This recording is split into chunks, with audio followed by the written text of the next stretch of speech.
Hello, hello, everybody. Welcome to the second episode of Investing for the New Age. I'm Tak Low, And I'm Stefan Papp. and today we are going to be talking about basically people leaving the old age. Why people or the old world? Why people are kind of thinking about moving away from the old world, going to kind of new places, new worlds. Yeah, and I guess we can start off with, well, at least maybe your experience, Stefan. And going from Austria and finding your way to Yerevan.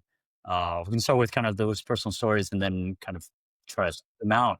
But why did you? Why did you leave kind of Austria? Yeah, there's a lot of people asking that. Yeah, it's like for some people, it's unimaginable that you would leave Austria because everyone thinks about Austria as a brand, and the brand has a very good reputation. If you tell people, "Well, I'm living in Vienna," people right away assume that everything is perfect, that you live in a paradise, everything is arranged, you have all these old buildings, a little bit something modern. But what I see is that often what this brand promises and what is the reality, this diverges. Uh, Mm. and Austria is a good place to live if you are very conservative, if you're seeking good work-life balance, social welfare state. But if you're ambitious, and I'm a very ambitious person, you find more the hurdles that keeps you down. So you have the high taxation because basically somebody needs to pay for the taxes of others, for the welfare of others, and there's a lot of bureaucracy that have been grown. And so if you want to found something, you're facing all the risks because yeah, bureaucracy keeps you down. Also, the mentality of the people are missing. So if you find good people, they will tell you, well, I prefer my regular the day-to-day job in a company over founding with you. And I realized if I want to do something, I have to get out, and this is what I did. No, but part of that, like, was it from a macro perspective as well, right? Like, did you start to see, right, the states getting bigger? They're going to have to charge higher taxes. They're higher debt Yeah. levels. There in some countries. I don't know if Austria is the same like this, but well, taxes. That's something as an American I had to face right from the beginning. And did you kind of Hmm. start to? Those are the Yeah. issues that's coming up. I need to get out of here, Absolutely. or else I'm going to bail out everybody. Yeah. Not you, Yeah. Absolutely. Yeah. Yeah. yourself. Uh, But I see as an entrepreneur, I see that the Austrian business model is affected. So the Austrian business model, and we can call it also the Central European business model because it completely also applies to Germany and maybe also to other countries in Europe. So you had a, a state that took care of a lot of things for the population. So and the state is funded by taxes. And the moment you have a lot of people, young people getting into the workforce, paying taxes, you can kill every problem with money because you every year you earn more as a state, and with that you can found new organizations taking care of that and that and that. So bureaucracy grows, and and Austria was striving on it. We had this social welfare state in the 80s. We had this kind of program where we said, okay, everyone had full employment, everyone has to work, and we rather make debts than having people not working.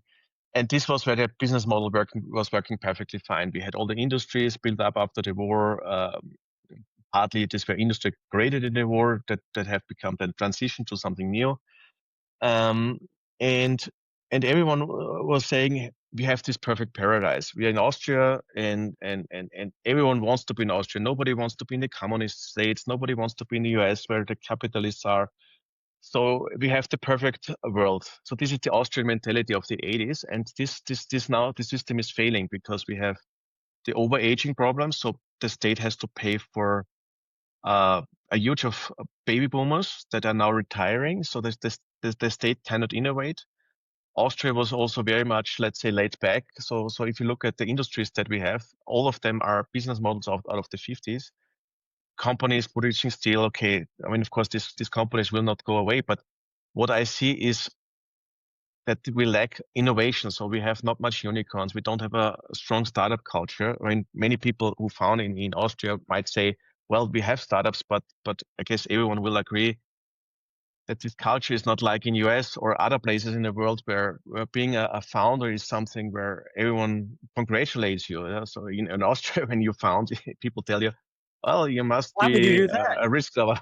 Why do you do that? You can work for, I don't know, any company in Vienna that is in that text list that have a 9 to 5 job, and you go hiking in the evening and you have your schnitzel on the weekends. Yeah. But I wanted exactly that, and that's why I left. Actually,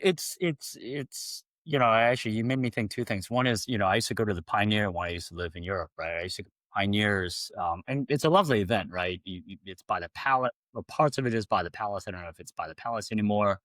And it's very slick. And there's a couple of startups that I thought, and it draws like people from Germany, startups from Germany and Central Europe, that type of thing. But you're right. I think I always said it. It's very hard to replace that culture, right? Yeah. To be honest, I don't think it's possible. Yeah. It has to be a very many, maybe not multiple generations, right? Maybe two generations of let's kickstart this, let's really invest in innovation. That's really kind of yeah, puts hearts and minds, and you got to steer the entire ship over. Otherwise, very very hard. And It you know, is. it makes me think like that's one of the reasons why actually you were saying kind of, Austria, people that were in Austria kind of didn't like the capitalists in the US, and it kind of made me think of like Schwarzenegger, right? He went to the US. Yeah. Um, but the US is actually facing these same issues, right? I think, aging population, it's something that I've always had, right? Global taxes that I had to deal with. Mhm. And Yeah. it's in the growing debt. And for me, leaving the US was, look, at some point, I'm going to have to pay, right? For everybody else. And I don't see a way to climb out of that hole as a nation. And I'm not even talking about fairness. Maybe I should pay, you know, my share, but it was just like, fundamentally, I think the society has something that it needs to solve, and I didn't think that I individually, um, or am able to solve it. And yeah, and I think kids these days are young guys. I think if they have an ability or opportunity to kind of work somewhere else, away from the big cities, I actually think that's not a bad idea to do. So yeah, absolutely, and especially where people are hungry, yeah, so for more. So I remember when I was growing up in Austria, I had this kind of thing. I said, okay, why don't we do more? Yeah, or why don't we build great stuff? Why don't we strive for something bigger? And this is exactly, of course, the limitation that you have in Austria. So I recently listened to a podcast where they talk about space trucks in space, so in the moon. So these trucks are supposed to be on sent to the moon and operate there. And if you tell this to an Austrian, they would say this is crazy. This never works. This kind of mentality that it's also not worth trying it. Yeah. And when I then compare new places like Dubai is a good example. You see Dubai in the 90s. This was a desert. And now it's a huge city, and everyone is surprised. Wow, how did they do that? And everyone was saying, if you tell them in the 90s, they will build a huge city in the desert. No, that's not possible. No But one then they no did one it. would believe it. No one would believe it. I actually Yeah, have the Sheikh Maktoum, yeah, uh, I think I have his book somewhere here. Two of his books, in fact. No, it's at home. But yeah, you're right. No, because it used to be it's like a pearl trading yeah, port, yeah, right? Something like that, yeah. yeah. And there's so much other examples also with US now, especially in the construction industry. So there was there's a book called Brackneck about it, where the author compares China with US, and he states that one of the problems that China has, not China, US has, is that the regulations kill it, or that he calls it the lawless state. So to build a high speed railway from LA to San Francisco, takes years. And then in China, this is built in 3 years. And here in US, we talk about decades. And this is the whole thing. It's not restricted to US, of course. I think European Union is far worse. So basically, we are destroying, in a way, the innovativeness by regulation. And I think this is something where the so-called West has to get out of again. And that's why, I mean, I'm drawn to countries where I feel I can build still something up, where people don't worry if, let's say, on regulations on everything, where maybe gender ideology is more important than engineering, where people are stuck in all this kind of, let's say, luxury problems of the world. So where the kind of ideas, let's build something and create something.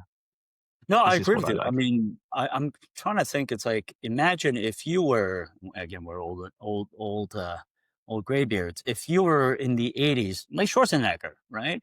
'80s, maybe '70s, right? In the Yes, U.S., by that would '70s. '70s, right? Okay, Yeah. he got famous in the '80s. Probably he was a bodybuilder in the '70s. Yeah, in late Yeah, 60s and 70s, he was a bodybuilder, and then Conan, this was his first big role in the 80s. Yeah. in the '80s, yeah. So it was like he got there in the right time, and the economy in the U.S. was growing after World War II, right? So it started kind of coming out of that emerge. So he went to the U.S. at the right time when it was growing, and I would say probably to your point, I think what you're kind of saying, or at least what I'm hearing, is yes, there are brands, but going one level deeper, ask yourself whether that city or that location is growing, is on the up and up. Because if it's growing, then you can contribute. But if it's slowing or it's not growing and it's, talking about regulations, it's everyone carving out whatever small, the pie is not even growing. So it's carving whatever pie they have left. That's not very good for one's career because, yeah, when everyone's growing, there's lots of opportunity. Yeah, absolutely. And this is also with Schwarzenegger, the same thing. So, I mean, I listened to him on a World Climate Summit, and he always tries to connect something with growth. So he says we can't solve climate by shrinking. We have to grow something. We have to grow businesses that are climate friendly. And this is how his whole mentality, and this worked for him perfectly out in the 70s. I mean, of course, he started growing muscles first, but then he I was going to say, it's on brand for him.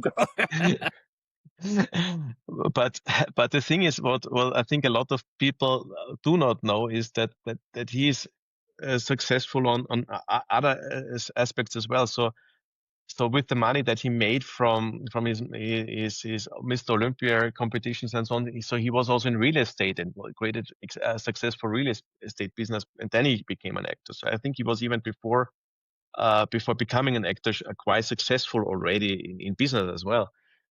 And I think this kind of mentality, Schwarzenegger is a perfect role model. In the US, this was the perfect time.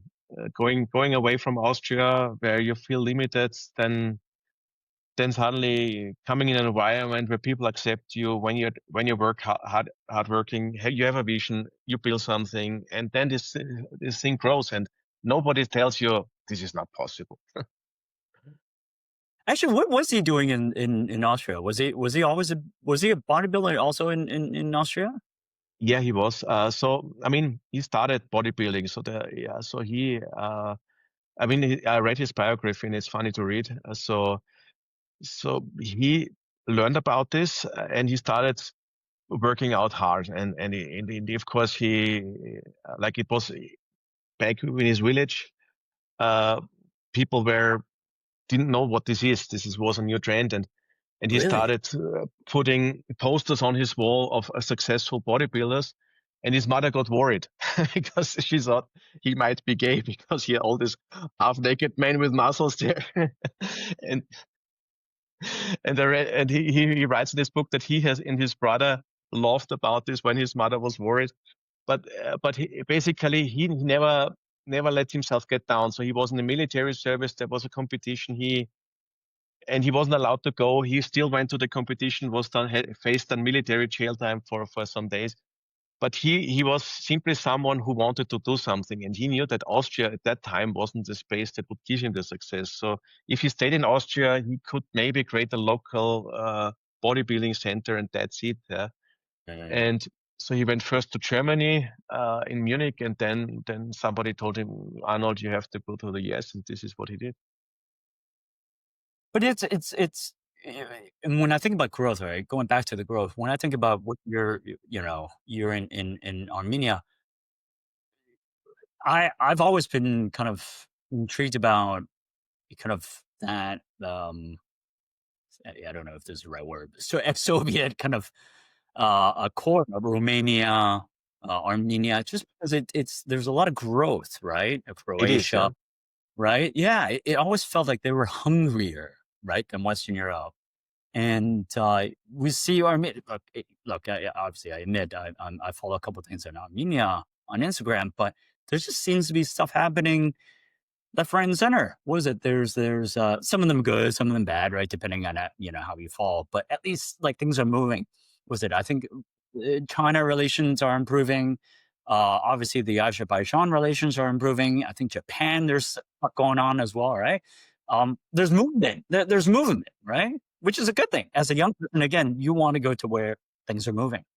Yeah, absolutely. So I moved to Armenia in 2018, and there was a time, the first year I traveled a lot. And so I went away for 2 weeks and came back. And I always felt when I just was 2 weeks away, something has changed. Yeah, maybe a new way of new billboards on the walls, so addressing new services that I haven't seen before.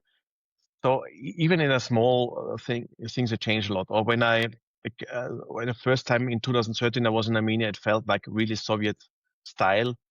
And Mm, then in 2018, it felt like if I came to a completely different country because many things have changed in between. So many places I saw the first time backwards oriented, and then I came there a few months or years later, and it was completely transformed. So this is what fascinates me about Armenia, this kind of spirit. Let's create something and let's do something, and it works.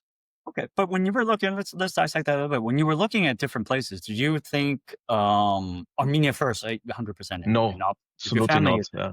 Were you looking at a couple different places, and did you also live in those places, let's say, a month at a time? I mean, it's hard, you got a family, but did you try to do that just to get a sense, could we settle here? I did. So I mean, I was first in Armenia in 2013, and I realized back then, if I went back then already to Armenia, this would have been retrospectively maybe the best decision I could have done because there things were really new. So I would have been really on the very first levels of innovation, because a lot of people that founded companies in 2013 became hugely successful. Because everything was new, you could sell consulting services, so you can grow businesses fast. And in 2018, when it then came, it was already more on a advanced stage. But because I always said, okay, Yerevan, what is Yerevan? And I had no idea about Yerevan. And like everyone, I'm affected by brands. So cities are brands in a way. So if you say I live in Paris, people think you're sitting somewhere at the Eiffel Tower, maybe a baguette in the hand, and you hear somebody You playing at the you same say accordion. Yerevan. When But you say Yerevan, Yerevan, what is everyone says, okay, Yerevan, what does this mean? Yeah, is this? I mean, there's a radio Yerevan jokes in Austria, from communist times. This is the association that I get from the Austrians, and but people don't can picture something in Yerevan, and me neither. I was in UK, I was in Edinburgh, I thought about London, I was in Germany, in Vienna, of course, I spent a lot of time. And picking Yerevan was definitely not something that was straightforward. But the kind of decision criteria was easy because in 2018 I founded my company in Austria. So this was January 2018, and then at some point I visited Yerevan with my wife again, and I met her brother. And then we talked about tax regulations, and I was complaining, I have to pay this tax, this tax, this tax, and 50% approximately. And then there's this bureaucracy. And then I asked him, how much did you pay? And he was in a mm, tax regime for 10% flat tax. And I said, am I crazy to work for a country that charges me 50% and doesn't give me anything because they force me to be membership in economic chambers, which I didn't want to do because I didn't see any benefits. And then I said, okay, let's go to Armenia. Let's found a company here. And I realized in Austria, I was hesitant to hire someone. In 2 months later, I had my first employees in Armenia. Mm, And and I was suddenly in an environment where people saying, let's build something. Uh, let's create something. So startup founders next to me that say, okay, I'm building this. I'm building for defense tech something. And then the next one was building e-commerce. And I felt that there, this was a completely change of mood for me. Yeah? And mm. then I knew I was in the right place. Yeah, I think I resonate with that a little bit because when I moved from the UK to so we were thinking about Asia, and wife's half Korean, so we were thinking about Korea. I used to live in Singapore, Taiwan, so those two places are okay. The easiest place for us to stop first was Hong Kong, so we stayed here, and then we did kind of keep our options open um, for those additional countries, but I think ultimately why we still settle on Hong Kong, even though it's probably the most expensive out of those countries. Um, yeah, probably still the most expensive. I think it was for us. It felt I could make from a career perspective, right? Because my wife is half Hong Kong. It felt that I could make an impact. Um, for me, it's about marginal impact, right? So from a investment economic perspective, it's not it's the rate of change. Let's see, get my definitions right. It's the rate of change. It's not the absolute change; it's the rate of change per unit of effort. And I felt that unit of change, that marginal change, an impact that I can make in Hong Kong was greater because I know the culture, because I knew some people, and versus Singapore. I lived there, but I can't say I really know people there. Korea's the same, Japan would be the same, Taiwan would be the same. Um, yeah, so that's kind of why I decided ultimately, I think, in Hong Kong. And it feels like that was the same for you, right? Like Yerevan was that marginal impact that you could make Yeah, for yeah, the UK. Yeah, I mean, anywhere else. absolutely. And this this was also for me. So I feel that here things are not saturated yet. So if I look out of my window, I see a lot of things that you can still build, that where you can still improve things. Like infrastructure is partly old and needs to redone. And I can just kind of motivates you because you always feel as an entrepreneur, let's do here, there's something, and you But would don't you get the feeling. Yeah, Yeah. But would you rather be like a big fish in a small pond or a small fish in a big pond? it's a good question. Or do you I think rather the big fish, yeah, because it's in a way with as a big fish you can always also scale out to other territories, especially as an entrepreneur. And this, I believe that it's very tough without any relation to become a big fish in an established environment. Yeah. So in Austria, to become big, I would have to start early building relationships because Austria is very relationship based. So maybe party relations even. you would have to have And been born in the right family for yeah, like I'm having a guess, right? But like in the UK, yeah, it's like two or three generations, or if not yeah, more, right? yeah, Went to the right school. yeah, yeah. I mean, many people might not agree with me, but I think it's really the case because it depends also on money. Because I met some Austrians who never worried about cash because they had rich families. They knew that okay, I will inherit a big apartment or big apartments at some point, or my the inflow in my family is so big, so there's always something I can get hold of. And when you have this kind of mindset, it's more about what do you do in your life. And Mm. when I was in Austria, I always felt okay, there were high costs of living, and I thought, okay, if I found a company and it doesn't really work well, how to sponsor a somewhat good life. Yeah, and here in Armenia, the thing is, the living costs are lower. So if you work for a while and earn good money and you got low taxes, you have right away this pillar where you say, okay, now I can work for 1 year on a startup. I don't need to worry about money. My kids are well. My family is well. We have good place to live. And this is exactly what's counting. Yeah, going back to that kind of that legacy kind of generational thing. I mean, I feel maybe I feel, but it is hard to be a big fish in a big pond because you do need those connections, you need those relationships, and I think oftentimes, okay, I'm getting to actually my point. Oftentimes, a lot of people think the American dream, right, and say I got to go to America. Um, I actually don't think it's true. I think um, maybe early on in a country, you have that opportunity, right? In the 60s and the 70s Yeah. for sure. But once a society is mature, like in Austria, and I don't know, again, I don't know Austria, but I know the UK well. Once you get into mature society, yeah, there are relationships. There's generational, there's class. Yeah, I would assume Austria has class as well. The UK has these rules that you don't. If you don't even know there are rules, like you'll never know them. You're not even. You don't even belong, right? You don't even belong. Like, don't even think you can belong. Um, and I think unless I feel, I wouldn't say that's one of the reasons why I left the UK, but I felt that I just could never break into those. And even if I wanted to, I feel like I would have to devote my this life to do that, and my kids would then the next step be able to kind of maybe go further on society. There's in Asia, I've got a leg up. So it's also the marginal rate of change and impact that I can make as an individual, but also I think maybe what I'm saying is mobility. Um, how would you think about that? Like, is it true in Austria? It's like there's a class system, you know, Yeah, a hidden one, I would say.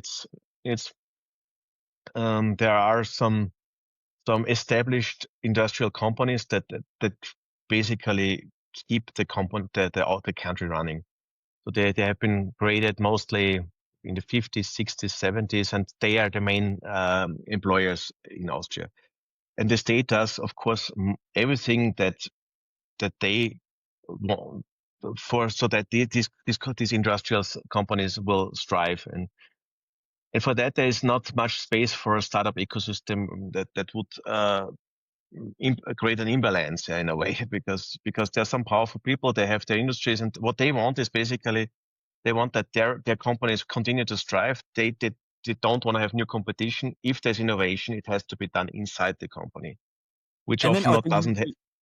Yeah, in Austria, was it usually family owned or is it they're publicly listed? And even if they're yeah, publicly listed, they still family controlled. yeah. There are many examples of family-owned companies in Austria. So of course, industrial investors, also international investors, have their share too. But you would find a lot of exactly family-owned companies. They have been founded, let's say, 100 years ago. You see still like the legacy about the founder somewhere, and the story romanticized somewhere in the company halls. And then the descendants are proud to be yeah to talk about their forefathers, their founder. This happens very often. Yeah, I and found. Sorry, yeah, go ahead. no, this Yeah, I found the UK is actually like that. And there are some hidden rules. Actually, when I lived in Europe, actually, what I found the Swedes to be actually. For some reason, I felt the Swedes were I don't know were harder to penetrate than anything else. I don't know if you've ever done business in Sweden, but it's like oh man, what's that family that owns almost everything? Oh gosh, I forget. It's like the dragon, the girl with the dragon's tattoo. It's that family. Um, that owns yeah, everything. Wallenbergs, the Wallenberg. Wallenbergs. So Yeah, they literally own everything. So I was like, oh, but having said that, like the Swedish startups culture is actually pretty decent. So I don't know. Maybe it's not one or the other. yeah, could be. So I mean, I think now many countries realize they need startups. It's just the questions. Even Austria does realize that. Yeah? And the Mm, question is just now, how fast are they in the execution, and are the right people at the helm that really know what to do? Because often this is also an Austrian problem, that a lot of people think they know what to do, but they don't. yes. So Yes. especially if you grow up this kind of party culture, not party culture in terms of political parties. So you're established in one political party, you're socialized there, and then you, after many years, you suddenly get a high position, and then you have something to decide. Many people who decide, they don't have a clue what they're deciding about. This is often so. There's a funny story in Austria with like universities. So we have one of the leading AI researcher, Seporeiter in JKU in Linz. So this is the university in Linz, and they do amazing stuff. And then instead of giving this man a lot of money, say create a startup culture around you, or giving him someone who creates a startup culture around him, maybe that's even more, because then he can research. This would be the right thing to do, and focus on artificial intelligence early on, becoming here a game changer. But then they have some ideas about a digital university in the same town, where just those people who have the political influence would get their Mhm. jobs, and where so this kind of thing, this is preventing. So you need to get this kind of entrepreneurial spirit into politics, that they say we decide really what's best for the country from an entrepreneurial point of view. And this is the problem. I see that bureaucrats don't yet get that they're part of the problem instead of solving them. Well, I think it's a hard, having advised the Hong Kong government. I've done some work with the Estonian government. I think it is hard, right?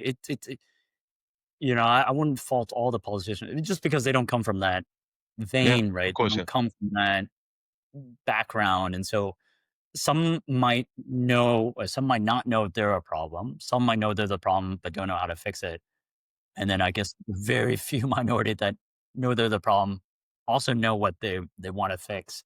But then there's also the execution part, really. Yeah. And also the question is, can you fix it in some countries? Right? No, 100%. Right? Yeah. So, I To mean, also, go ahead. yeah, also thinking about Austria now, this again applies to many countries. So you have established a governmental system with people who benefit from the state, so or contribute to the state. So there's always different people. So people, the entrepreneurs, the industrials, the workers, the retirees, and you can group them in subcategories and everything. And politicians, of course, also categories for themselves. And everyone has some kind of relationship with the state, and to change it, you would have to focus more innovation. So you have to shift the culture, but someone has to pay for it. And I think everyone would agree that it would be fine if someone paid for it, but not if it's not themselves. So you can't go to the retirees and say, yeah, you get less retirement money because we need more innovation, we need to more focus on the universities, and then the workers will not pay it, that the rich won't pay it. So this is the kind of challenge, I guess. Yeah, and I agree from a policy level. It's actually a bit of a conundrum, right? And Yeah. so it's like, for example, I have a lot of French friends, right? And they do complain about the state. And I've had a couple interviews with, representative counselors here representing overseas French in Hong Kong and Macau. And he complains about the state, the taxes, global taxes now as well. Um, the way I think about it is there are, I wouldn't say failed policies, there were policy decisions for that welfare state. And that it's kind of, it's like technical debt. It's Yeah, kind of like policy debt, right? Like bad decision, and now you have to face the consequences of those decisions. It's not a good or bad thing. It is what it is. it And is what I'm it is. right. It is what it is. Until you solve that issue, there's not much that can be done. And I think, again, I don't blame the state. I think probably all states were well-meaning. Whether it was the colonial baggage, whether it's like feeling guilt, whatever, right? Mhm. There's elements of it all. So I think it has to go through this wave. But then I'll bring it back to, as the individual.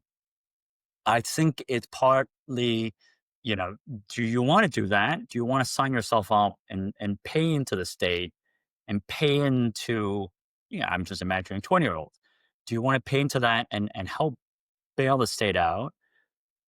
Or do you want to create your own future outside, let's say, for example, friends, and then build a future, and let the state kind of figure out where it is? And then look, if you're patriotically French, yeah, awesome, right? I have no problem with that. Maybe at some point, then figure out how to bring it back to France, right? After Yeah. you've grown, because I think if you wait until the state figures out itself, you're giving up, the next 10 or 15 years of your growth for that. I'm not quite sure that makes sense. Even if you're not trying to be selfish, I'm just saying you can grow faster somewhere else and bring it back into the state, right? After Yeah. you've grown rich, and you can bring the company back to France, right? And you can figure out a deal where it's like, yeah, maybe I don't pay all the taxes that I owe, but I'll, look, and I hire people from whatever town. I can pay ongoing future taxes, that type of thing. Yeah. I mean, I think this would be a perfect model. The question is just, would is this executable in a state? Yeah. So this is the kind of thing. I also believe that many politicians might even know what needs to be done, or at least not, maybe not the politician, but some kind of research analyst who analyze the state and what's going on. And but I think it's also partly simply not executable. And I think we have many examples in Europe where parties tried to change something and they got punished by the voter because the voter didn't get what they were trying to do. So if you touch a retirement system in Central Europe, this means the next election, yeah, somebody else rules. This is unfortunate, but and in a way, often I think it's maybe not the politics alone; it's more the voters. So the voters, Yeah, they yeah, like the yeah. insights and believe in a democracy. I The agree. curse. I agree. Yeah, no, I Uh, agree. So okay, so that's contributing to actually how I think that system and yeah, that baby boomer generation kind of have to, ki- have to, the polite way of calling this, have to kind of just expunge themselves. Kind of have to, like, right. The state has to shrink. They have to, unfortunately, die away, yeah, and then the system kind of starts over, right? yeah, yeah. This in the end will happen, and this will take a lot of time. The question is, do people want to stay so Yes. long until this happen in Europe or so? Because this is what I think. Is a lot of people still live in the mindset. I live in the paradise. Yeah. But if you look in many places in Europe, people don't in it. I think a lot of people don't see it as paradise anymore. Maybe it's just not yet the kind of realization. That this is really not a paradise. So I see in Austria a lot of people say, "Yeah, I'm unhappy. I'm complaining about this and this and this." So Austria has the reputation for complaining. So you have to be cautious if they wouldn't complain anyways. But I feel it got worse. So I talk regularly with my friends, and I feel that people are more unhappy. And when I ask people, everyone says, "Yeah, things got worse. So we have less social benefits because everything has. I mean, this is the only way you can cut costs because you pay anything, you can't change the taxes, you can't. So you start cutting the services. So then you wait longer for surgeries, you wait longer for your medical services, you get more limited. So you gradually things go away, and people feel that this kind of social security fading away, and then they get impatient, they get annoyed easily. And the question is, when you're young enough, is there another way to get out of this kind of system and saying, okay, I'm starting somewhere else new where I don't have to pay 25 years mortgage to have real estate, where I simply say, I start over and maybe at some point I return and see and have my retirement at my old home. Okay, let's say out of 10 friends, how many actually not just complain, but actually have said, "Oh, you've moved away. I'd love to learn how to move away as well." Many tell me that. Maybe most of the people not don't right away want to come to Armenia. This is of course also clear because they don't know Armenia. I always say check out Armenia and make your decision then afterwards. But uh, but I remember in Reddit I often write about that. I'm basically an expat, and I meet also a lot of people in the Armenian expat community, Mm, and many people tell me their blockage point, and one of them is of course job related. So people say, oh, if I could go to another country, will I find again a good job? Often the question is, do you have already a good job? Because maybe this is so maybe you find a better job because maybe your job is not as good as you think it is. mm, But work is definitely a consideration. Upbringing of family is a consideration. So if there's a new language, do my kids have to learn a new language? And how are they school? What do I do if they're mobbed? What do I do if I don't know the system? So what can happen to me there? And so I think one thing what everyone can do is reaching out. We're living in a time where we're all connected, and talk to people how they feel in your dream country, and kind of expat communities. In Armenia, for instance, we have a organization, it's called Repart Armenia, that is solely dedicated to facilitate everything what for people who want to repatriate to Armenia, which includes also people expats. So that means people without any connection to the Armenia, like any, because Armenia has this huge diaspora, of course, they want to get back that the Armenian diasporans, but also this includes then people with any Armenian connections.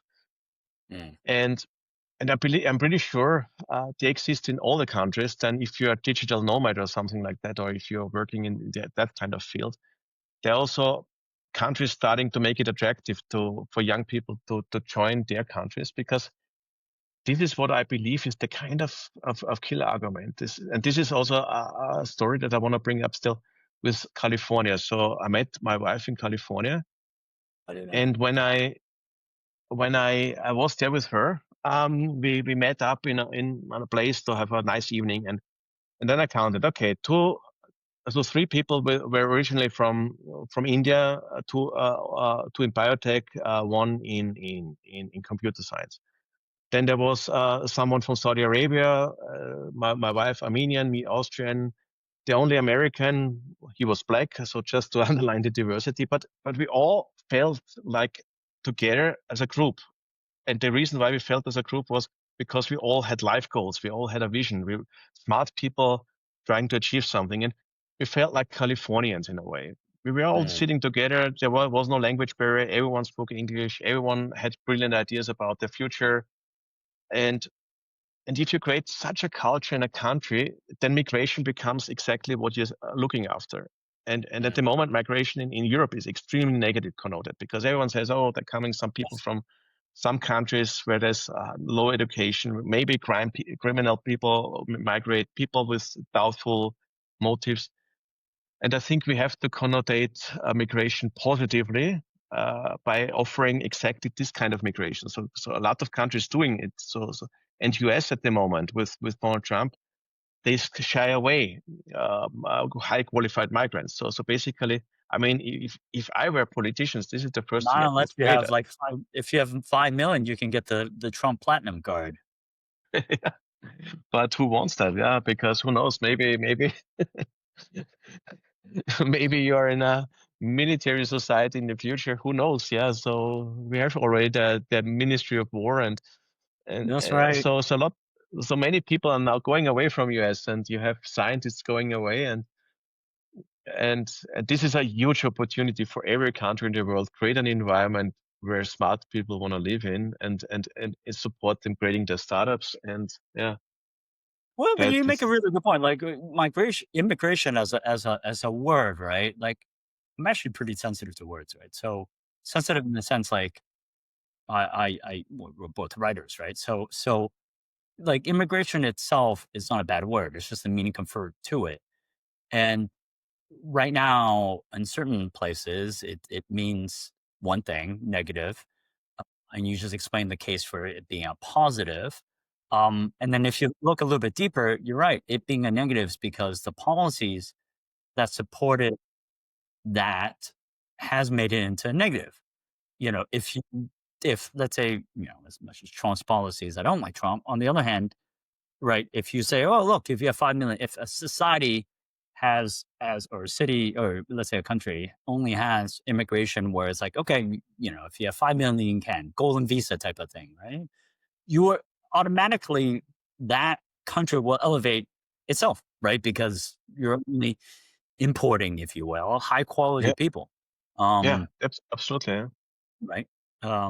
So it's not necessarily a bad thing. Yeah. I, And if you give them a room where they can strive, they will never, culture will never be a problem, but a benefit.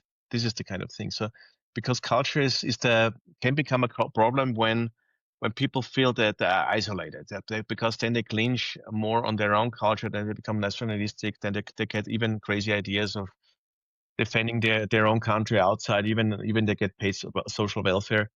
So then all this kind of mess comes in, yeah, and but if you create this on an opportunistic way, then it's perfect. Yeah, I mean, in Central Europe, I think the biggest mistake they can do is they forbid asylum seekers to work. I mean, so they create automatically problems. Yeah, it's because they will be bored, they will feel frustrated, they can't do anything, and then they try to look for something. Maybe it's religion, maybe it's culture, but often in the wrong way. Yeah, this is sad.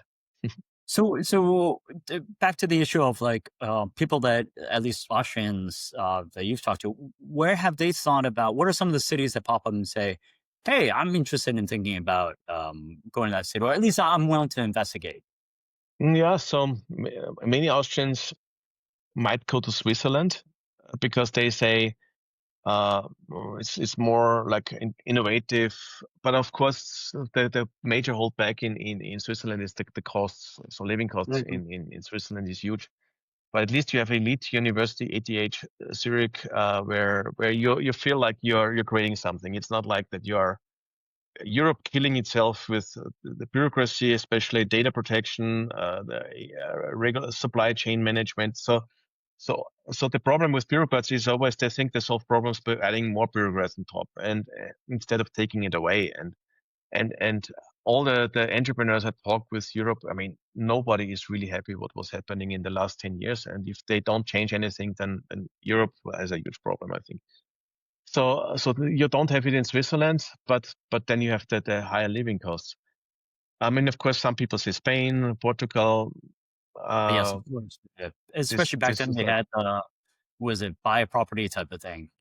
yeah, this is definitely one thing. I know someone who went to Norway, then because also they not EU. This was his in his kind of motive. Ah, right. I was like, do they really like to ski? Is that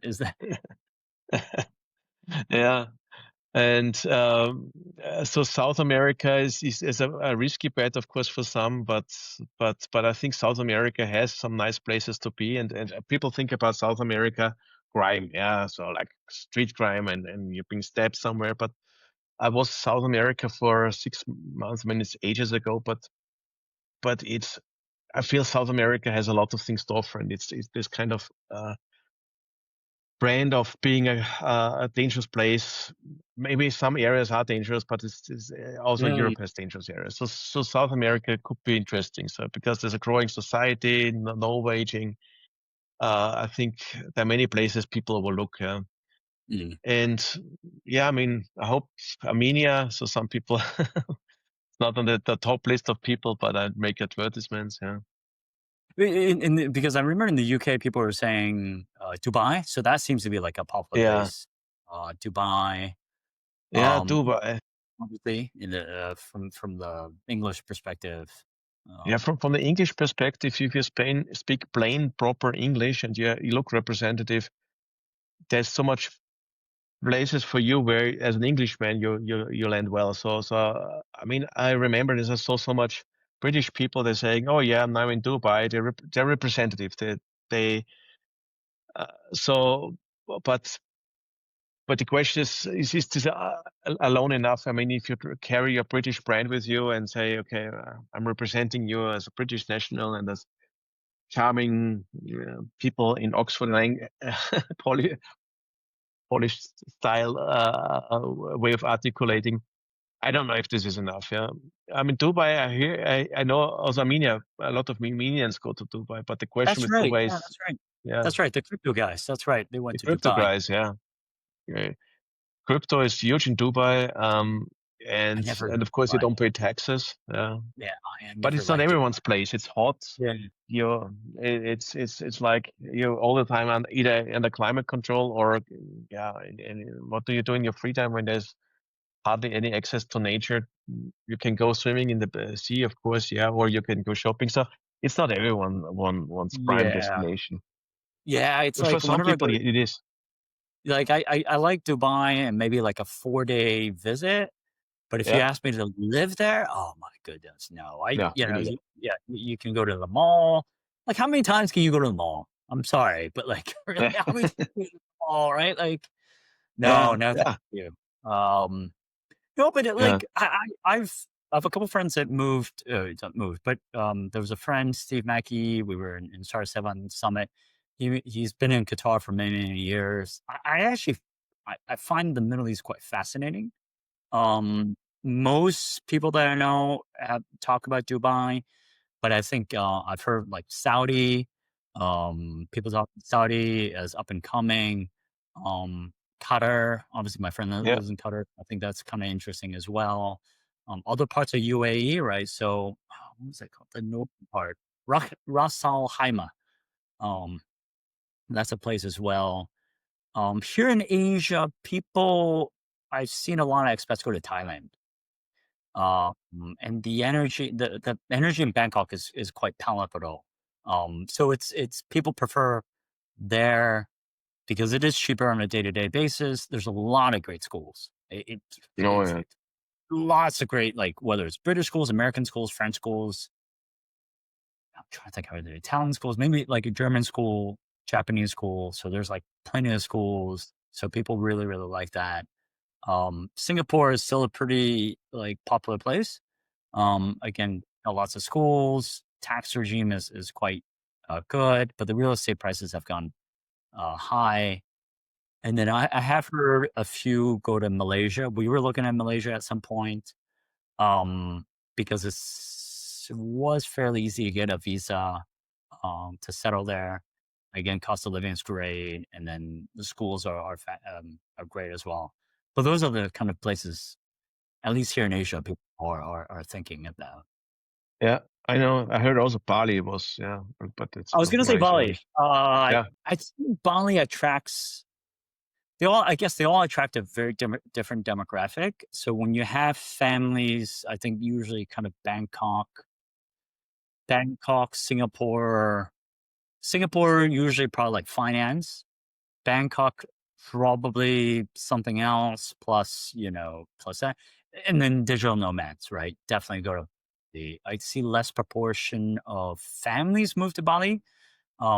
And yeah, as a result of that, I think it's, chicken or the egg. But as a result of that, there are less schools in Bali. I think that I looked into it. I think there's only one or two American schools, but obviously there's a lot of kind of singles or early couples in Bali.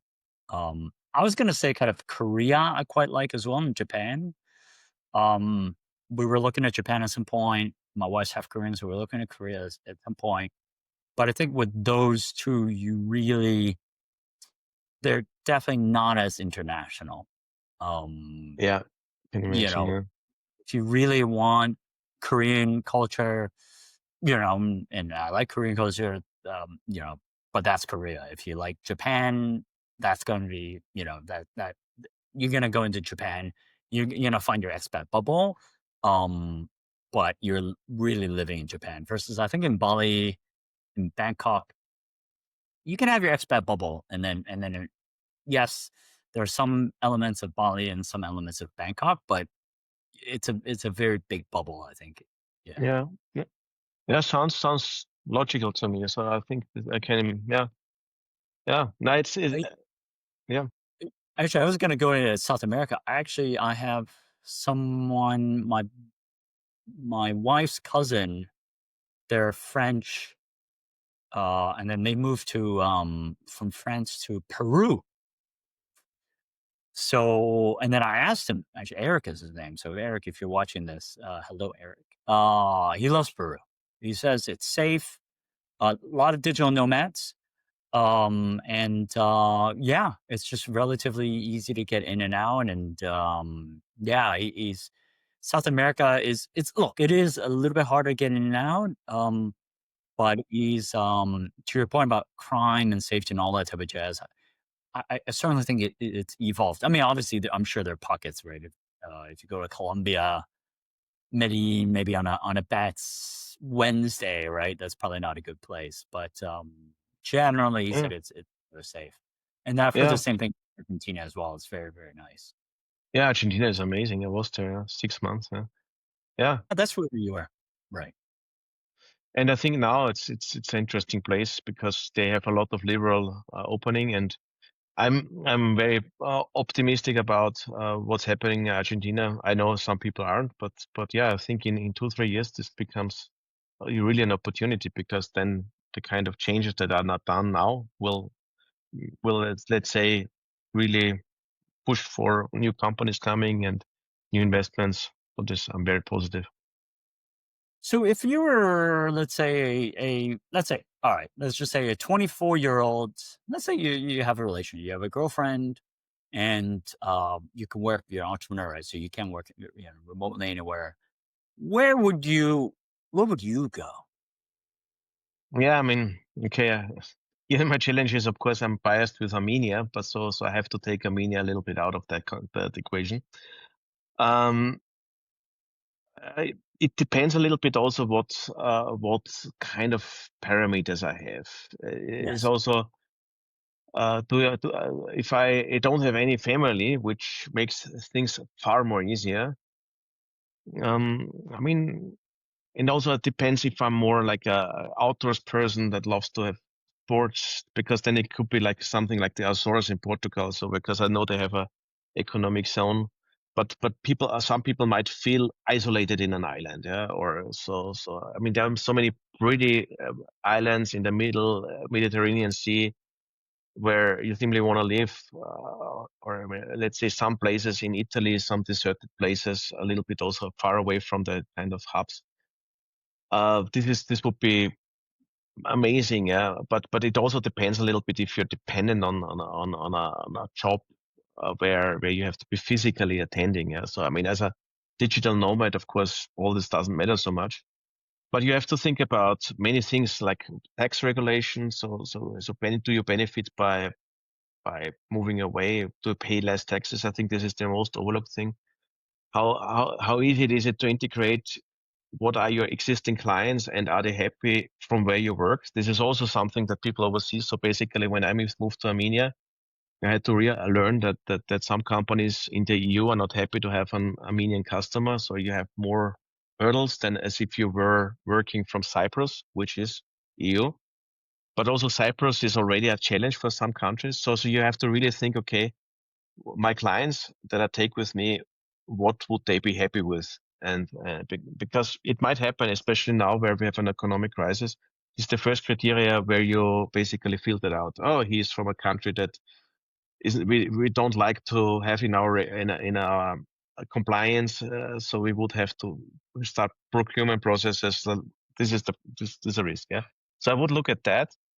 Of course, some people are prone to hot weather. Some people prefer the cold. So Scotland is a beautiful place to be when you don't like the heat. I was there for 6 months, and it's also like yeah. But some people would say it gets too cold, too dark. So I would basically what I would do is I would start with a personal exploration of what do I really want. I would write this down. I would check it with my friends. Am I really like this? Yeah. What do you think? And then you can even put that and put it into ChatGPT and say, recommend me Yep. country. I was going to say that as well. Actually, that's what Uh, one of my friends. He's a Newcastle guy, Geordie, and he was uh, looking at where to go. And we went to Austin together. Again, Doug Scott, if you're, watching this, had a great time with him. We were in Austin together. He came to Hong Kong. He was looking at Oz. He was looking at Monaco, and ultimately decided on Guernsey, where he is. that sounds interesting. Yeah, small town, but he's again marginal output. He was like able to do stuff, meet people, get things done. Um, Yeah, I think those are all good criteria. The only thing I would add is probably the anticipated timeline that you're there. Yeah. think I would say just personally, I would expect to be in a place for about 10 years. Um, and then so to say, okay, I'm gonna zoom out. Can I be here for 10 years? Can I, is there potential to make my mark, and to grow, um, for about 10 years? Like, do I like it enough where, opportunities and that type of, and the only reason why I say 10 years is I think one can keep being a digital nomad and go to different cities. But I think there is a certain type of growth that you can achieve if you're rooted. I don't know if Yeah. that's, you know what Yeah, I that's mean, true. but Yeah. right, like in a community, you're contributing, you're meeting friends, and I know some people don't like that, but I really think it's valuable. So I would say probably a minimum of 10 years. Um, yeah, to have that time frame Yeah. in mind. Um, And when you mentioned 10 years, I mean, and you mentioned before 24 years, I mean, then there also the family planning comes into place. Yeah? So some people might say this is the perfect time for planning family. And then you should also pick a place where you say, okay, I want to have at least my kids in the kindergarten and I want to feel well. I mean, for instance, in Armenia, we have this is one of the reasons why people come to Armenia because childcare is affordable. So you can always buy a nanny or let's say pay a nanny for services. So a lot of people where I live, they have nannies that take care of the kids because when they're too busy and school system is great. So this is also one thing that people have to keep in mind. Do I want to bring a family into the place or not? But the family can make it more complicated and also it's far more difficult to move when you have the family already than yeah. Actually, and let's dissect it a little bit further. I think it's like a different framework and decision when you're, let's say, single plus girlfriend or Mm, boyfriend. Then I guess when you have a family, you're kind of still in that phase. Let's say early phase or early kind of kids. You're kind of in an early phase, single family, boyfriend girlfriend until I'd say maybe until before schooling age. Then from right? Would you agree? And then schooling age to, like, I guess, high school is one phase, and then once they're out of house, that's another phase. yeah, yeah, Would you agree? yeah, absolutely, yeah. And and it's also like it's also then the thing of raising kids the right way because yeah, I mean, if you say 10 years, you Yeah. have one move with them at least, yeah, and you need to prepare them for that. And for that, you need to raise the kids. And I know a lot of people who moved while they were young. For some people, benefited a lot from it to become like cosmopolitans, and other said, okay, I was always losing an identity, and this is also one thing that someone has to keep in mind. And I mean, there's done. I think what also it's important to build up this kind of strong rootedness because if you go somewhere, you need to ensure that also you're prepared for rainy weather scenarios. So when things don't go well, so what do you do if this happens, this happens, this happens? Because you're far more calmer, and you feel more fast at home when you know that all the kind of worst case scenarios are covered and you're as safe as you would have been in your old home country. So this I is also agree. important. Yeah, I agree. I moved every 2 years growing up, until middle school, and then we moved to Texas, and then I, did middle school, high school. I think the fact that I had the opportunity to do that, but I think for my own kids, we're basically rooting ourselves for, for their up life. Um, I think I got used to it. I think I was able to deal with it, but I don't think it's right for everybody. Um, I don't think it's right for everybody, which is why we made the decision. My kids are 7, 11 now. They haven't moved. So in fact, we moved to Hong Kong when Vera was born in the UK. And then we there ever since. Um, Yeah, yeah. sounds nice. Yeah, Actually, you with your kids, you moved, yeah, still when they were young, right? So when your yeah, eldest 3, 4? yeah. So and they're very different. So the son who is 11. Basically, he experienced Armenia only from his conscious life, you can say, because as a small kid, you're okay. He grew up the first years in Austria, but basically he was socialized in Armenia. And my daughter, she US, then Austria and Armenia. So she has three countries and she benefited from her dad. So she's quite resilient through that. So I feel that she's easier to adapt to new things as my son. But also I think as a girl, she might be more naturally more um, yeah easy adaptable. I think boys could take it a little bit more difficult, and Mm, she mm, speaks many languages with that. So for her, learning languages is a bliss. She's also very adaptable to new cultures. So yeah. she meets someone and okay, I know Austrian, I know US, and with that because in Austria I felt this always when people just are from their village and they have never seen anything else, and then they see someone who comes from a different place, big eyes, and oh, what is this, and is this a Mm, kind of strange person, and so on, and I don't know what to do, and not with my daughter, she is adjustable. mm, mm, mm. This is the benefit, of course. Yeah.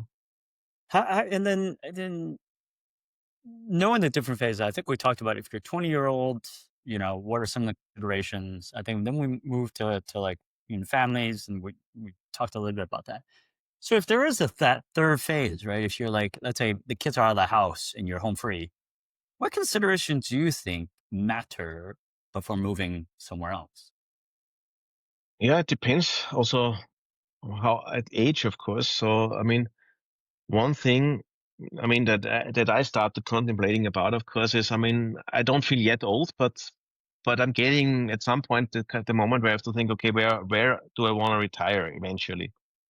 And then, of course, the medical system is the kind of most important thing. So for me, I mean, I am now in Armenia, and the Armenian language is quite tough to learn.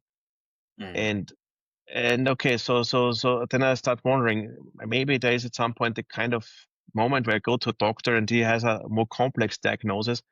Do I want right, to depend on a translator? Because if this right, guy doesn't speak English, what do I do?